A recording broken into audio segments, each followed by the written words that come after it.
Hello बच्चों, let's read this question. So the question says, why did the poor peasants join the civil disobedience movement? Why did the relationship between the poor peasants and the Congress remain uncertain?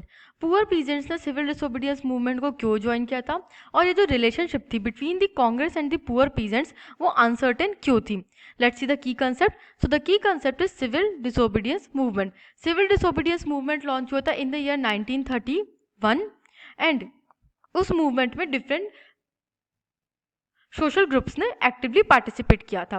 Let's see the first point. The poor peasants had their own problems. They were not just interested in lowering of the revenue but also demanded remission of rent which they had failed to pay during the depression years.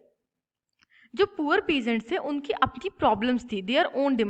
उनकी major demand थी कि जो revenue है उसको कम किया जाए और जो भी रेमिशंस हैं, जो वो रेंट वगैरह नहीं पे कर पाए उसको ख़त्म कर दिया जाए, उसको रिमिशन कर दिया जाए, विच they had failed to pay during the depression year. जो डिप्रेशन के ग्रेट इकोनॉमिक डिप्रेशन के ईयर्स थे उस टाइम पे वो जो रेमिशन नहीं दे पाए हैं, जो भी रेंट नहीं दे पाए हैं, उसको रेमिट कर दिया जाए, उसको ख़त्म कर दिया जाए. Second point is in some parts of the country they launched no rent campaign which was not supported by the Congress because this might upset the rich peasants and the landlords. अब civil disobedience movement के time पे rich peasants भी active participant थे in the movement and landlords were also participating और इनके ही against no rent campaign launch कर दिया था पुअर पीजेंट्स ने. अब पुअर पीजेंट्स किसके अगेंस्ट रेंट नहीं पे करेंगे? वो रिच पीजेंट्स को पे नहीं करेंगे. बट कांग्रेस नहीं चाहती थी कि हमारा जो रिलेशन है रिच पीजेंट्स और लैंडलॉर्ड से वो खराब होए और इसीलिए Congress was not willing to support no rent campaigns in the country.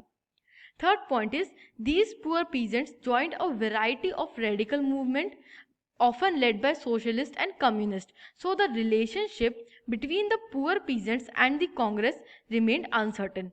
अब पुअर पीजेंट्स को जब कांग्रेस से अनसेटिस्फैक्ट्री रिस्पॉन्स मिल रहा था तो वो बहुत सारे रेडिकल मूवमेंट्स ज्वाइन कर लेते हैं ऑफन लेड बाय सोशलिस्ट और communist and these are people different from the Congress. इसलिए कांग्रेस के साथ जो पुअर पीजेंट्स का रिलेशन था वो बहुत अनसर्टेनिटी में चल रहा था. I hope you understood this question. Thank you and best of luck.